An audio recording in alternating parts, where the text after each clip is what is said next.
Olá pessoal, estamos aqui mais uma vez, o portal Nova Aliança, no intuito de trazer para você sempre uma mensagem nova, ou uma mensagem de alerta, uma mensagem que você habitualmente não tem ouvido nos púlpitos, até mesmo não tem ouvido, quem sabe, na internet.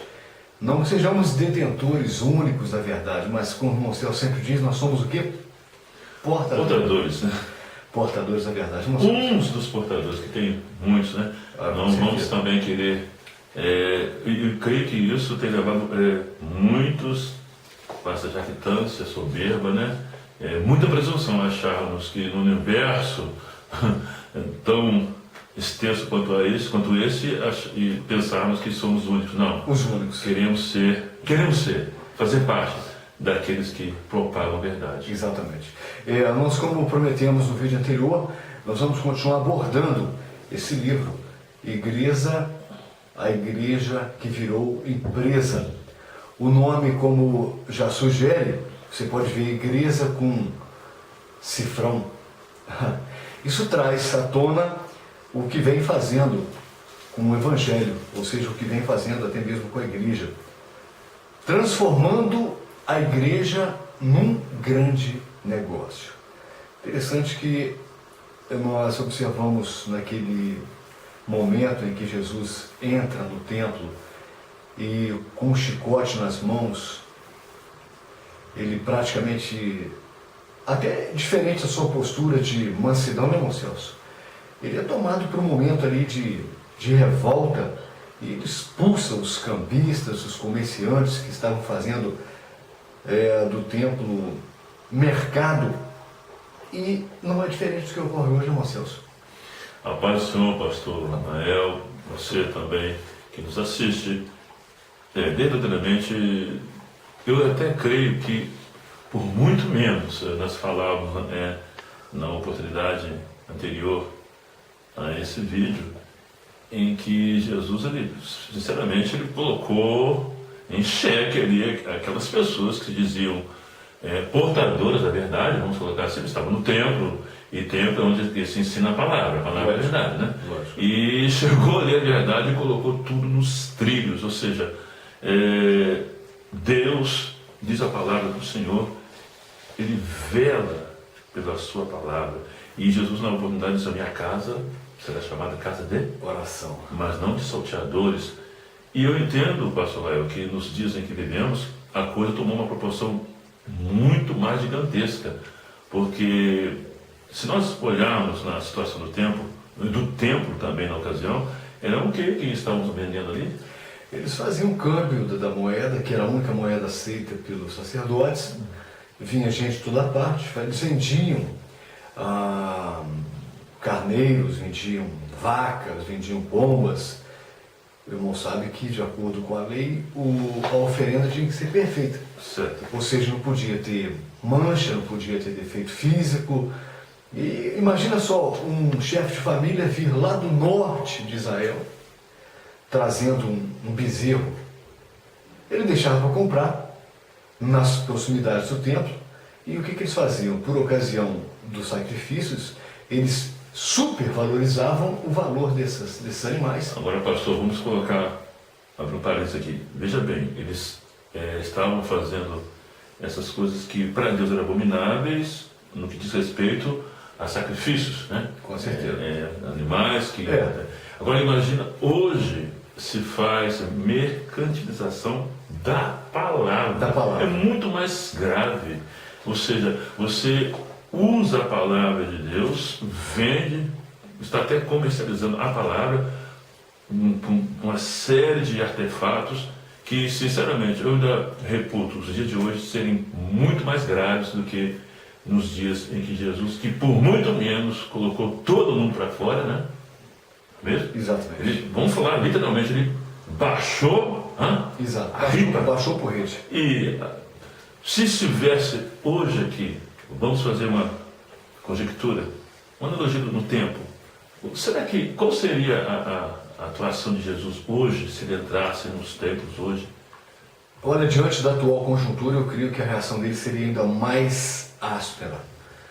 eu acho que a revolta dele seria ainda maior.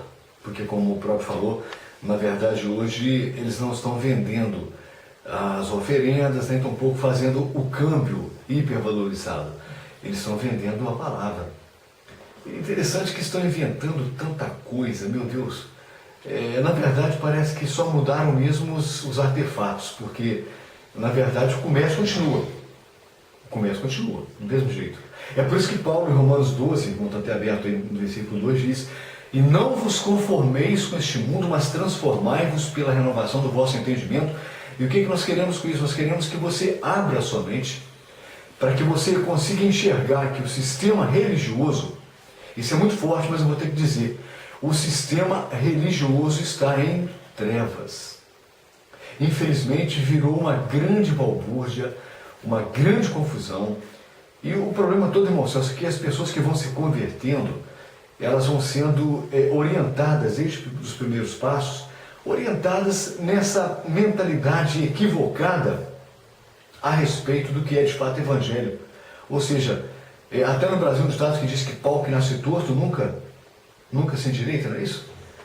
E é uma coisa complicada, que você pega de repente uma ovelha convertida, digamos, há 6 meses, 1 ano, e ela já começou ali a receber os primeiros ensinamentos todos deturpados. E depois, para você mostrar para aquela pessoa que não é daquele jeito, que é desse jeito, parece que é mais fácil você ganhar uma pessoa para o Evangelho, uma pessoa crua, que não conhecia nada de Bíblia, do que você pegar uma pessoa que já tem, digamos que 1 ano de igreja. Concorda comigo? Porque as pessoas já estão naquele vício. Naquele vício. E a pessoa que está na prática do vício se torna muito mais difícil, digamos assim, ela se libertar disso. E trazendo para o lado espiritual, a coisa procede da mesma forma, né?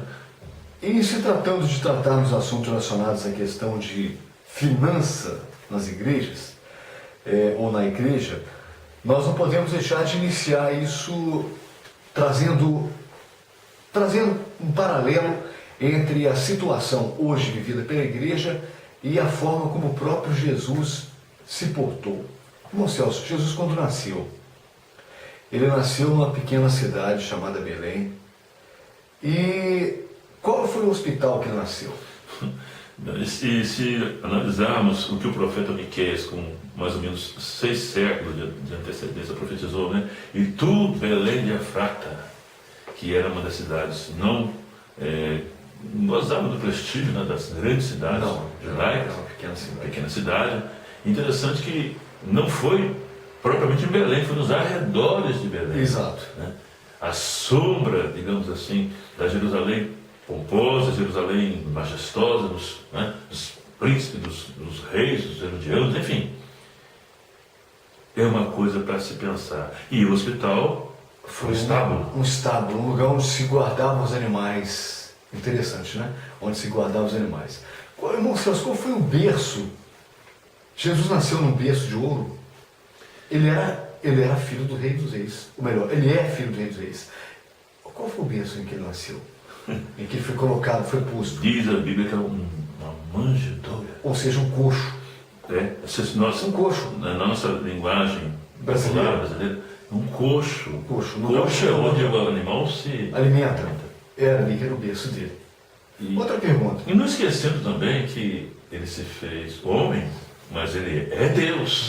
Deus encarnado.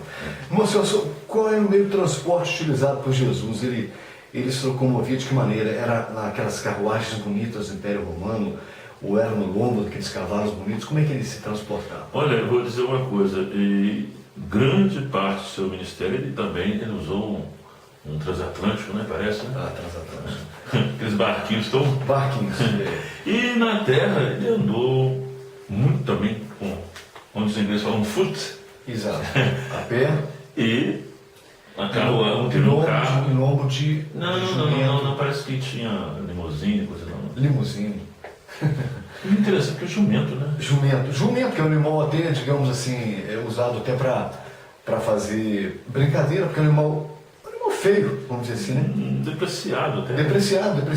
Ele andava em lombo de jumento, lombo de camelo, andava a pé.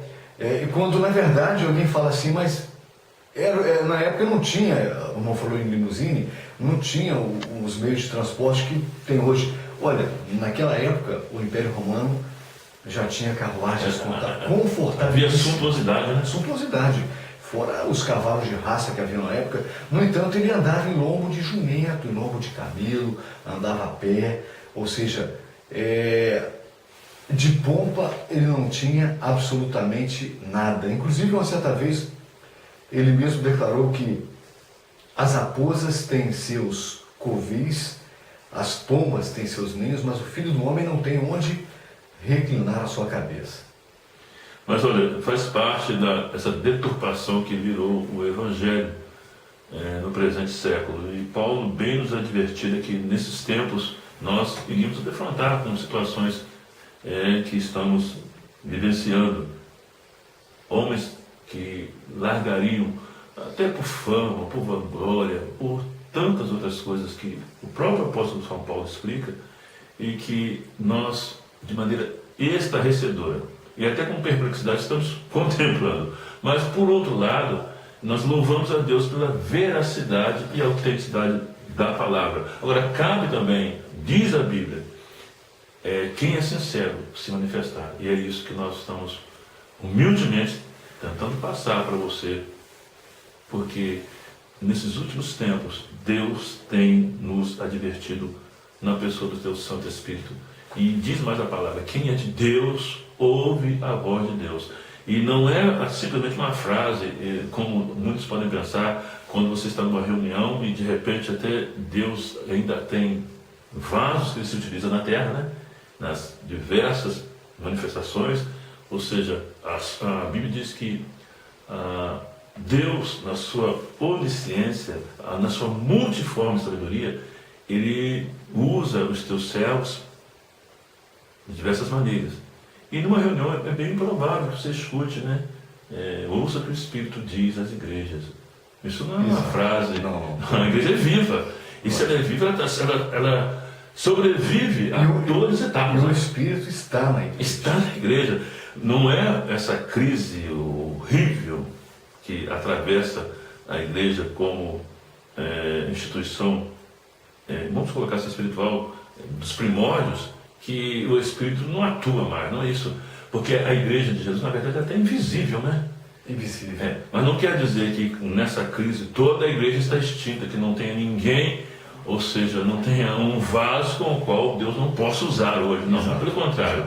Sempre em épocas de crise, Deus também teve os seus escondidos. Só para terminar. Nos dias do profeta Elias, a Bíblia diz que Israel, por mais incrível que pareça, sempre houve crises, né?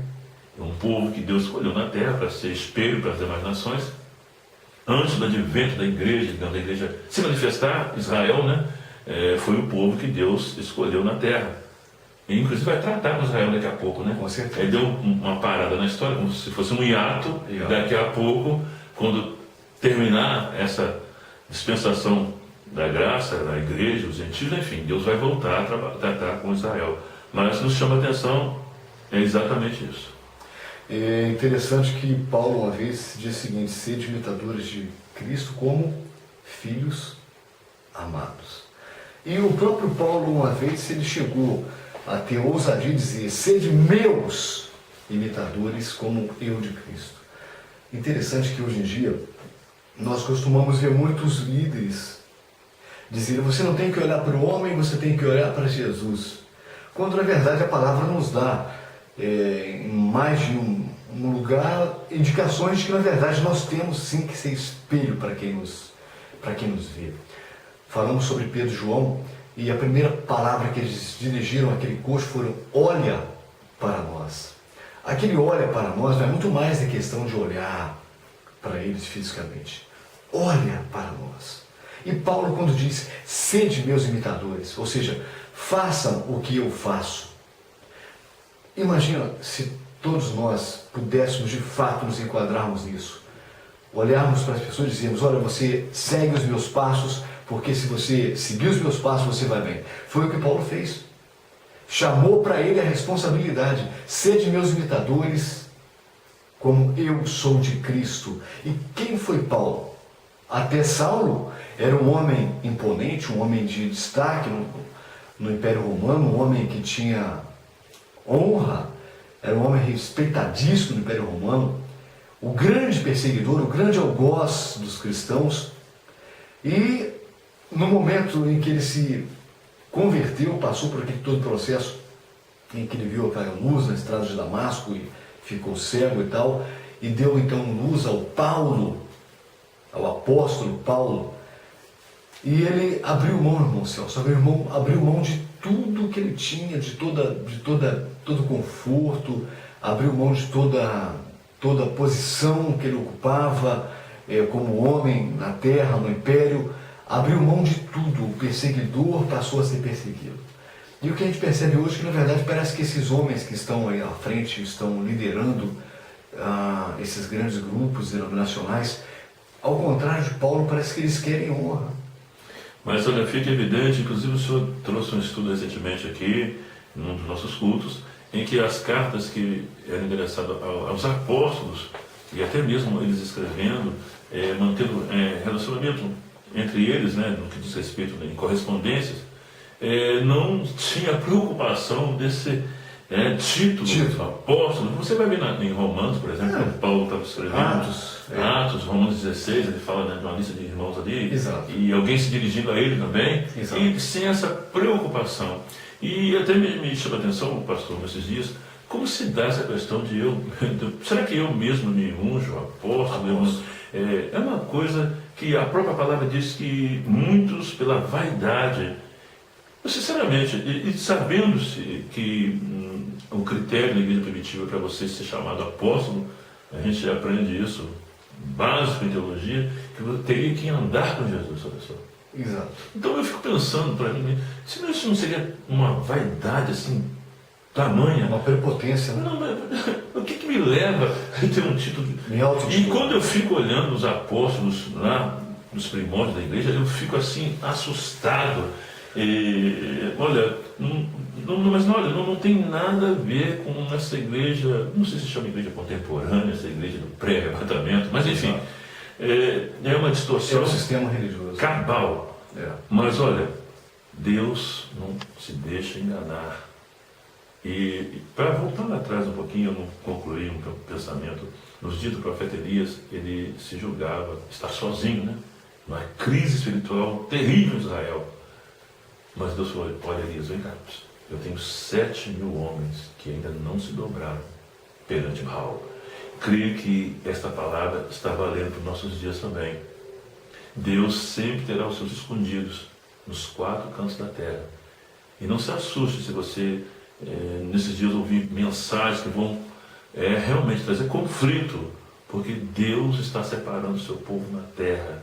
E se a igreja é viva, o Espírito Santo atua nessa igreja, esse Deus continua falando em pleno século XXI. E Deus, não há a menor sombra de dúvida, há uma separação. Eu vou me refutar no profeta Malaquias 3, 17 e 18, que diz: outra vez vereis a diferença entre os que servem a Deus. A igreja não é o Israel de Deus? Ela também não serve a Deus? Então vai ficar muito evidente uma diferença e uma separação.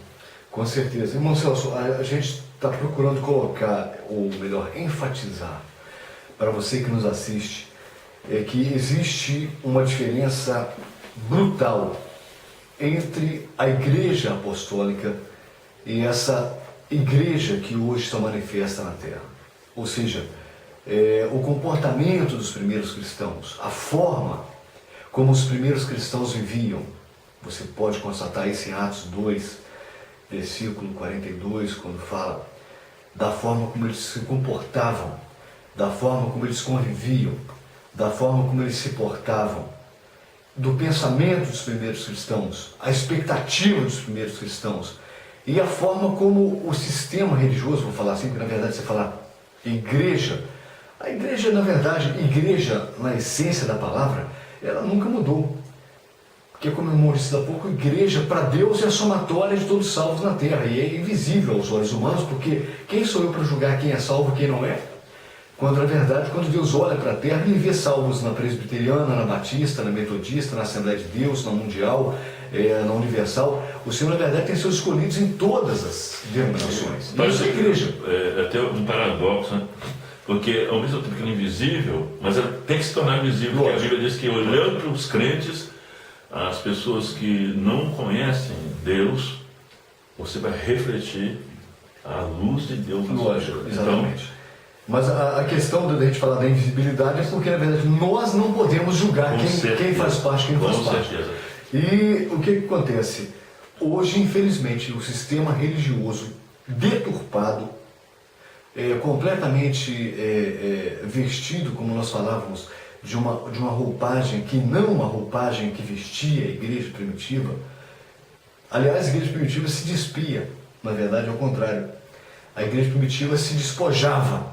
E hoje a igreja neocontemporânea, ela se veste de uma pompa, de uma situação completamente avessa àquela proposta pelos primeiros cristãos, pelos apóstolos, pelo próprio Jesus, que pregava sobre simplicidade, sobre não termos preocupações exacerbadas com o dia de amanhã, com o futuro, não é? O próprio Jesus, no Sermão da Montanha, deixou muito evidente essa questão de não termos essa preocupação com o que comer, com o que vestir. E, no entanto, o que nós percebemos hoje é que das lideranças para baixo, a gente percebe uma preocupação muito forte, irmão Celso, com a questão de acumular, de ajuntar, de guardar, ou seja, de fazer depósito. E interessante que isso entre em conflito com a questão do arrebatamento, porque, na verdade, quem está juntando, quem está acumulando, na verdade está sendo coerente com a história do arrebatamento, que pode ser iminente. E para você está ficando muito óbvio essa questão, a tal da coerência, verdadeiramente se torna uma visibilidade que creio que é coisa do Espírito para nossos dias.